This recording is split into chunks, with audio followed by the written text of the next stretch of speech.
Fred Astaire, on vous le présente comme le génie absolu de la comédie musicale.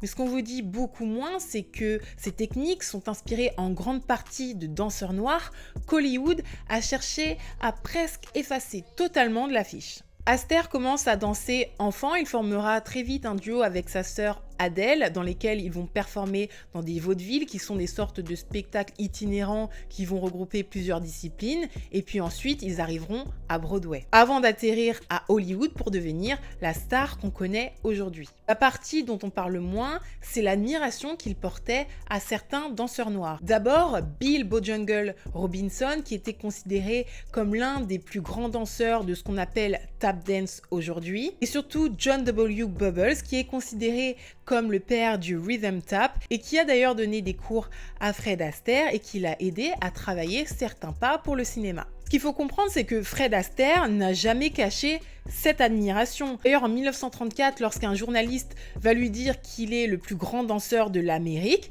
Astaire va lui répondre « Merci, mais ce n'est pas vrai. Le plus grand danseur qui soit venu à Hollywood est en ce moment au studio Fox. Il s'appelle Bill Robinson. » Sur une photo qu'il dédicacera à Bill Bojangles Robinson, il va même écrire « Au plus grand danseur que le monde, toi ou moi, ait jamais vu. » Pourtant, malgré cette admiration clairement exprimée, les choses vont se gâter en 1936. Fred Astaire va tourner un film qui s'appelle Swing Time, dans lequel il va faire un numéro nommé Bojangles of Harlem. Le problème n'est pas que Fred Astaire souhaite rendre hommage à Bill Robinson, le problème c'est que Fred Astaire va rendre cet hommage en blackface avec des paroles caricaturales. Le blackface étant depuis des années aux États-Unis une manière de déshumaniser, ridiculiser les Noirs. Et Bill Robinson est connu pour avoir non seulement écrit une chanson qui dénonçait cette pratique, mais pour avoir refusé d'être apparenté à cette technique de blackface.